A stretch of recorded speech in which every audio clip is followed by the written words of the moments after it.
हिंदुस्तान में, भारत में मणिपुर पर बिल्कुल बात नहीं हुई, लेकिन इजराइल फलस्तीन पर एक से एक किस्से आ रहे हैं। जैसे हमारा एक न्यूज़ चैनल है, वैसे उसको न्यूज़ चैनल कहना न्यूज़ की भी बेइज्जती है, लेकिन है तो न्यूज़ चैनल, जिसको सुदर्शन न्यूज़ कहा जाता है। वहाँ पर एक मोटा ताजा आदमी लगातार झूठ बोलता रहता है, और उसने एक थ्योरी चलाई कि जो यहूदी हैं वो असल में यादव हैं। आप समझ सकते हैं कि इस तरह के तमाशे करके किस तरह से पूरे इजराइल और फलस्तीन युद्ध को डाइल्यूट करने की, या फिर इजराइल के पक्ष में एक फर्जी पर्सपेक्टिव बनाने की कोशिश हो रही है। इतना आसान खेल नहीं है इजराइल और फलस्तीन का। पहले भी मैं बहुत सारी बातें कर चुका हूं। आज उसमें ट्रिपल एच की जो एंट्री हुई है और जो वर्तमान हालात हैं, और जिस तरह से हिंदुस्तान ही नहीं पूरी दुनिया का गोदी मीडिया फर्जी इस्राएली प्रोपेगेंडा को प्रचारित कर रहा है, इस पर कुछ बातें कर रहा हूं, सुनिएगा।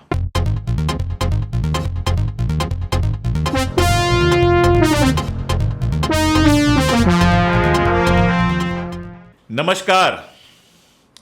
इजराइल और फलस्तीन के बीच जो युद्ध चल रहा है उसकी खबरें तो आपके पास आ ही रही होंगी, लेकिन क्या ये खबरें गोदी मीडिया से आ रही हैं?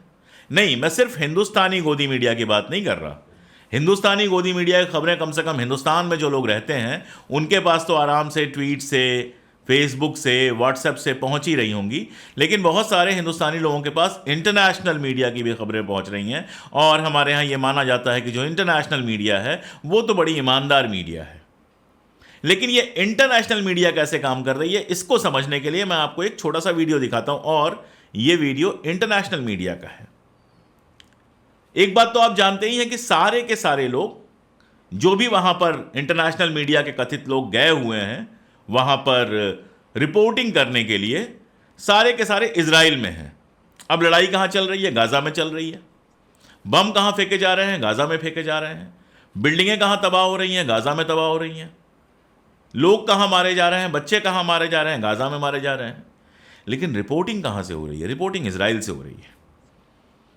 और जब इजराइल में है तो जाहिर तौर पे इजराइल की जो सरकार है उसकी पनाह में है। उनको जो सिक्योरिटी है वो इजराइल की फौज से मिल रही है। तो इजराइल की फौज जो ब्रीफिंग कर रही है, जो चाह रही है, वही सारी दुनिया में पहुंचाया जा रहा है। ये वीडियो देखिए, फिर मैं आपको और डिटेल में बताता हूं। बहुत छोटा सा वीडियो है, देख लीजिए। Și se pare că s-au oprit. Cu siguranță este și infanteria izraeliană care interceptează toate aceste bombe. O să mai rămânem așa. देखा आपने? ये हिंदुस्तान की नहीं, रोमानिया की पत्रकार हैं, यूरोप की पत्रकार हैं, एक्टर हैं, सॉरी एंकर हैं, एक्टर ही हैं वैसे। आपने देखा कि किस तरह से वो ये शो कर रही हैं कि बमबारी हो रही है और बमबारी से बचने के लिए वो डक कर रही हैं। अब इजराइल में बमबारी हो रही है तो कौन कर रहा होगा? इजराइल में अगर बमबारी हो रही होती तो हमास कर रहा होता। तो ये सारी न्यूज़ बनाई गई कि इजराइल में भी बमबारी हो रही है, हमास बमबारी कर रहा है, और इसीलिए हेलमेट वेलमेट पहन के डक करके मैडम जो है रिपोर्टिंग कर रही हैं। लेकिन कैमरामैन की थोड़ी गलती हो गई। क्या करे बेचारा कैमरामैन, कितनी एक्टिंग को छुपाए। आप देख पा रहे हैं आराम से कि उनके बगल से साइकिल से, पैदल आराम से आम जनता जा रही है। कहीं कोई अफरा तफरी नहीं है, कहीं कोई दिक्कत नहीं है। इसका मतलब क्या है कि वो झूठ बोल रही हैं।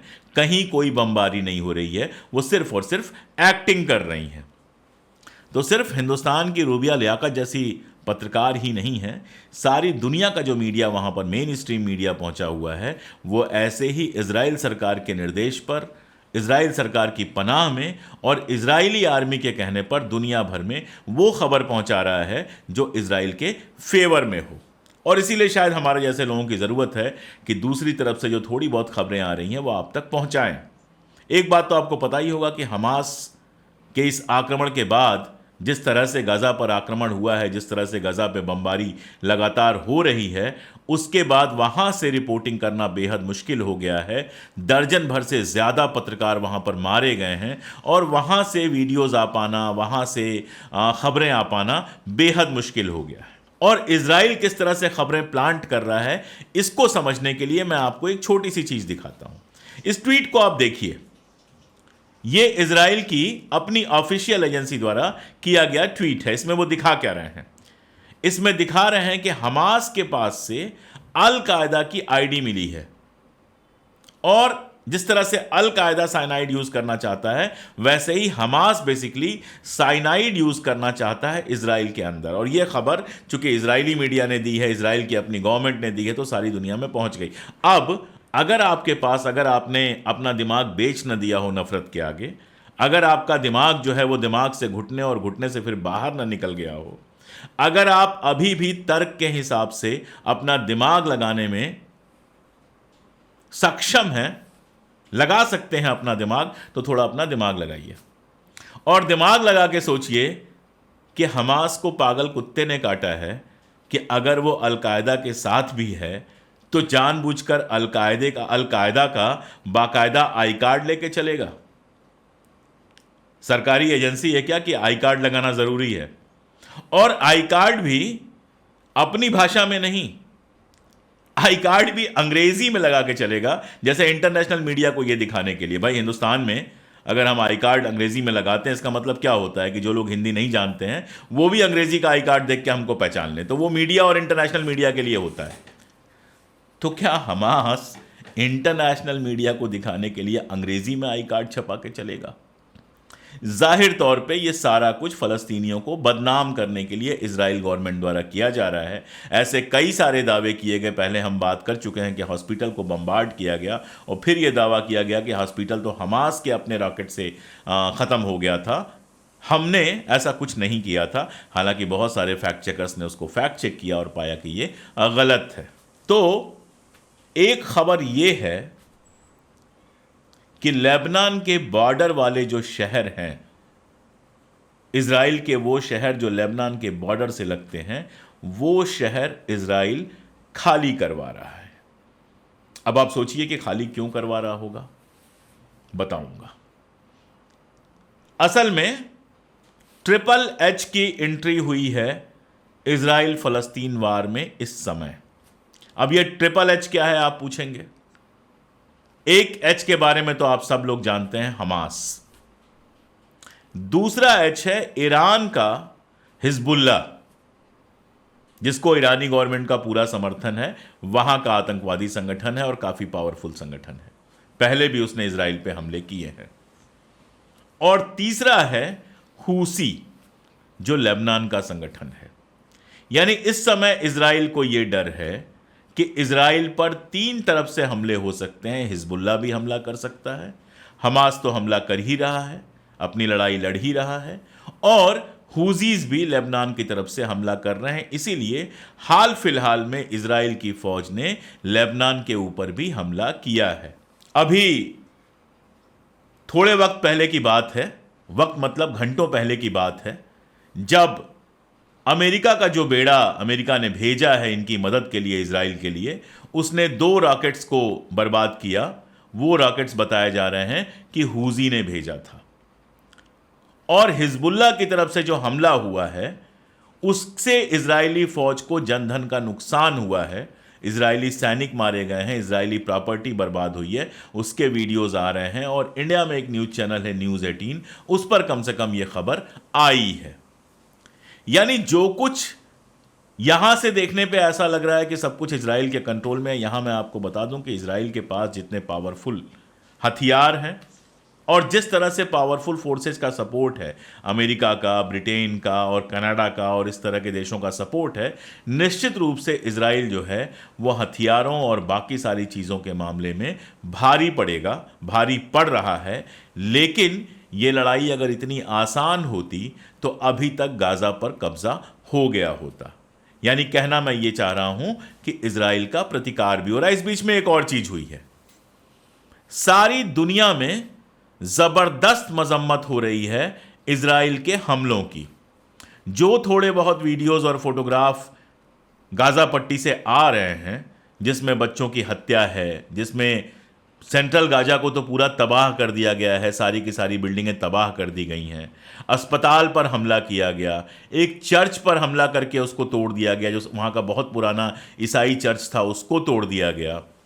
ढेर सारे पत्रकार मारे गए इसमें, कई सारे और हॉस्पिटल्स पे हमला करने की धमकी दी गई है। ये सारा कुछ जो सारी दुनिया में अलग अलग स्रोतों से पहुंच रहा है, इसके चलते इजराइल की ज़बरदस्त मजम्मत भी हो रही है। मैं आपको बताऊं कि फ्रांस के जो प्रधानमंत्री हैं, उन्होंने फ़लस्तीन के समर्थन में जुलूस निकालने से मना कर दिया था। उन्होंने कहा, मना क्या कर दिया था, मतलब रोक लगा दी थी। उसके बावजूद फ्रांस के अंदर फ़लस्तीन के समर्थन में एक बहुत बड़ा जुलूस निकला। यूरोप में अलग अलग देशों में इजराइल के समर्थन में लगातार बड़े बड़े जुलूस निकल रहे हैं। इंग्लैंड में जुलूस निकल रहा है, अमेरिका के अलग अलग देशों में ज़बरदस्त जुलूस निकल रहे हैं फ़लस्तीन के समर्थन में। यानी दुनिया भर की जो सरकारें हैं, ख़ासतौर पे वेस्टर्न कंट्रीज़ की, वो भले इजराइल को सपोर्ट कर रही हैं, लेकिन जनता के बीच में फ़लस्तीन के समर्थन में भी आवाज़ उठने लगी है, जिसका दबाव इन नेताओं पर पड़ना है। इसी बीच में यह खबर तो आपको मिली गई होगी कि हिंदुस्तान की सरकार ने, जिसके प्रधानमंत्री आदरणीय नरेंद्र मोदी जी हैं, उन्होंने बाकायदा फ़लस्तीन को इजिप्ट के रास्ते सहायता भेजी है, मानवीय सहायता भेजी है। हालांकि उस सहायता के ऊपर जो लिखा हुआ था, पढ़कर मुझे थोड़ा अजीब सा लगा। आप खस्ता हाल, परेशान हाल, युद्ध से परेशान फ़लस्तीन के लोगों की मदद के लिए मदद भेज रहे हैं आप, उस पर आप गिफ्ट कैसे लिख सकते हैं? गिफ्ट तो खुशी के मौके पे दिया जाता है, किसी का बर्थडे हो, किसी की शादी हो, इस तरह का जब अवसर होता है तब गिफ्ट दिया जाता है, मदद दी जाती है परेशानी में। खैर, लिखने का जो भी मतलब रहा हो, लिखने का कोई ख़ास मतलब नहीं होगा, जो सूझ गया। सरकार तो बैठ के लिखती नहीं है, कुछ ऑफिसर्स ने लगा होगा कि चलो यही लिख देते हैं, तो a gift to Palestinian people from Indian people लिखा हुआ है, फ़लस्तीनी लोगों को भारतीय लोगों द्वारा दिया गया एक गिफ्ट। लेकिन ये बड़ी खबर नहीं है। बड़ी खबर ये है कि बावजूद इसके कि हमास के हमले के तुरंत बाद नरेंद्र मोदी जी का एक ट्वीट आया, जिस ट्वीट में उन्होंने मलामत की थी और इजराइल सरकार के समर्थन की बात की थी, लेकिन वो जो ट्वीट था, इस बात को समझना चाहिए कि वो आतंकवादी हमले की मजम्मत करता हुआ ट्वीट था। और आतंकवादी हमले की मजम्मत तो कौन नहीं करेगा, हमास के उस हमले की मजम्मत कौन नहीं करेगा, हम भी करते हैं।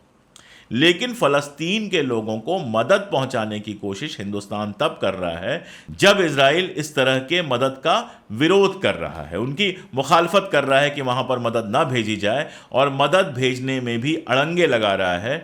उस समय हिंदुस्तान की सरकार ने और दुनिया भर की सरकारों ने वहां पर ढेर सारी मदद भेजी है। ये बताता है कि जनता के बीच, जो दुनिया भर के देशों की जनता के बीच जो फ़लस्तीन के लिए समर्थन आया है, उसका दबाव सरकारें कहीं ना कहीं महसूस कर रही हैं। प्लस मैंने आपको बताया कि ट्रिपल एच की जो एंट्री हुई है, हिजबुल्लाह ईरान की तरफ से, हूसी जो है वो लेबनान की तरफ से, और हमास तो है ही, उन्होंने एक घेरेबंदी तैयार की है इजराइल के खिलाफ। और इजराइल के अंदर भी सब कुछ ठीक ठाक नहीं है। ये मैं कई बार बता चुका हूं, और आप जानते हैं कि इजराइल में नेतन्याहू का समर्थन लगातार गिर रहा था। जिस तरह से उन्होंने सुधार किए थे कोर्ट की पावर को, जो लॉ एजेंसीज होती हैं, कोर्ट जो होता है वहाँ का, न्यायालय जो होता है, उसके पावर्स को कंट्रोल करने के लिए जो उन्होंने कानून में बदलाव किए थे, उसको लेके पूरे देश में विरोध हो रहे थे और ये माना जा रहा था कि इनका इस्तीफा हो जाना चाहिए। इजराइल का जो सबसे पुराना अखबार है, उसकी वेबसाइट पे लगातार खबरें अगर आप देखिएगा तो समझ में आएगा कि ठीक है, युद्ध का एक उन्माद, एक नशा पैदा किया गया है, जिसमें जनता आ रही है, लोग युद्ध लड़ने आ रहे हैं। उसके बावजूद बेंजामिन नेतन्याहू की जो पॉपुलैरिटी है वो लगातार गिरती जा रही है। और इस खबर के मुताबिक चाहे 3 हफ्ते में चीज़ें सामान्य हों, चाहे 3 महीने में ये चीज़ें सामान्य हों, लेकिन बेंजामिन नेतन्याहू को सत्ता से जाना होगा। यानी बेंजामिन नेतन्याहू के लिए अंदर से भी खतरा है और बाहर से, जैसे मैंने बताया कि अरब देशों के बीच इस बार जिस तरह की हलचल है, भले वो बहुत सीधे लड़ाई में ना उतरे, लेकिन वो हलचल थोड़ी अलग है। ईरान की तो बात आप छोड़ दीजिए, ईरान का तो ऑफिशियल स्टैंड है कि there is no Israel, Israel देश को होना ही नहीं चाहिए। वो मानता है कि इजराइल जो देश बचाया गया है वो बाहर के लोगों ने आके फलस्तीन के ऊपर कब्जा किया हुआ है, इसके चलते इजराइल देश बसा हुआ है, तो ये गैर कानूनी देश है, इस देश को ख़त्म हो जाना चाहिए। तो ईरान के साथ तो इजराइल के संबंध कभी नॉर्मल नहीं है, और ईरान अगर मदद कर रहा है, यहां तक एक थ्योरी चलाई गई, बार की एक थ्योरी है, आप देख सकते हैं स्क्रीन पर, पेज पूरा देख सकते हैं, कि ऐसा तो नहीं कि कहीं ईरान ने ही मदद की हो या ईरान के कहने पर ही हमास ने हमला किया हो। और दुनिया भर के एक्सपर्ट्स का मानना है कि ईरान ने अगर डायरेक्टली इसमें हाथ नहीं भी है ईरान का, तो भी इनडायरेक्टली ईरान का सपोर्ट था हमास के हमले पर। तो ईरान का तो अपना रोल है ही, लेबनान के साथ भी इजराइल की हिस्टोरिकल प्रॉब्लम है, तो उसका भी अपना रोल है। लेकिन उसके अलावा जो बाकी देश हैं, चाहे यूएई हो, यूएई एक इंपॉर्टेंट देश इसलिए है कि अमेरिका से उसके संबंध बहुत अच्छे हैं, और अमेरिका कोशिश कर रहा था कि यूएई के साथ इजराइल के रिश्ते अच्छे हो जाएं।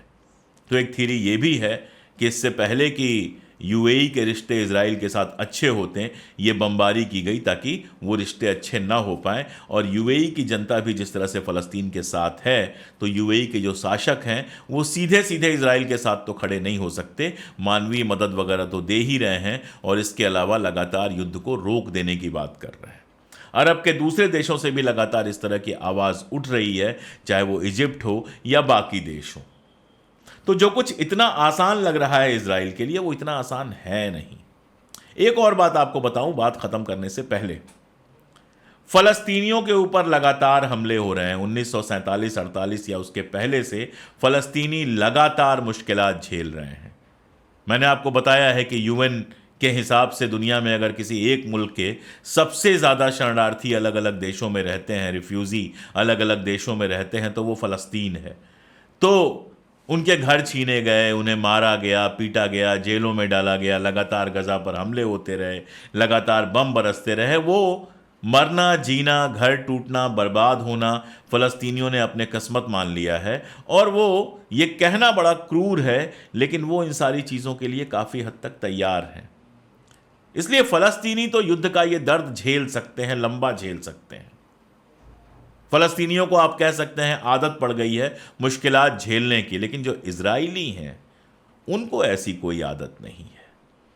और अगर कहीं ये जंग बढ़ी और इजराइल के और इलाकों पर नुकसान हुआ, तो यकीन जानिए कि इजराइल की जनता ही बेंजामिन नेतन्याहू को उखाड़ कर फेंक देगी। वो कतई नहीं चाहती कि उसका कोई नुकसान हो। अगर उनके घर गिरने शुरू हुए, अगर उनके लोग मारे गए, अगर सिविलियंस पे हमला हुआ, और जिस तरह का ये युद्ध है उसमें नैतिकता जैसी कोई चीज़ तो है ही नहीं। अगर हमलावर जो हैं दूसरी तरफ के वो आतंकवादी हैं, तो इजराइल खुद एक आतंकवादी देश है। इजराइल के पास अब कोई मोरल पावर नहीं है कि वो ये सवाल उठाए कि हमारे सिविलियन अड्डों पर हमले किए गए, क्योंकि इजराइल गजा में सिविलियन अड्डों पर ही हमला कर रहा है, अस्पतालों पर हमला कर रहा है, चर्च पे हमला कर रहा है, लोगों के घरों पे हमला कर रहा है, और निहायत क्रूर हमला कर रहा है। तो कल अगर इजराइल पर कोई हमले होते हैं, तो इजराइल के पास कोई मोरल ऐसा पावर नहीं है कि वो कह सके कि देखो हम परेशान हैं, क्योंकि इन सारी चीज़ों में वो खुद भी इन्वॉल्व है। और ये सारी चीज़ें कोई हमास के हमले के बाद से शुरू नहीं हुई हैं। हिंदुस्तान में ख़ास तौर पर जो भक्त प्रजाति के लोग हैं, मज़ेदार किस्सा आया कि 10-12 लोग इजराइल के उस पर इकट्ठा हुए, इजराइल की जो एम्बेसी है वहाँ इकट्ठा हुए, और उन्होंने कहा कि हम इजराइल जाकर युद्ध लड़ने को तैयार हैं।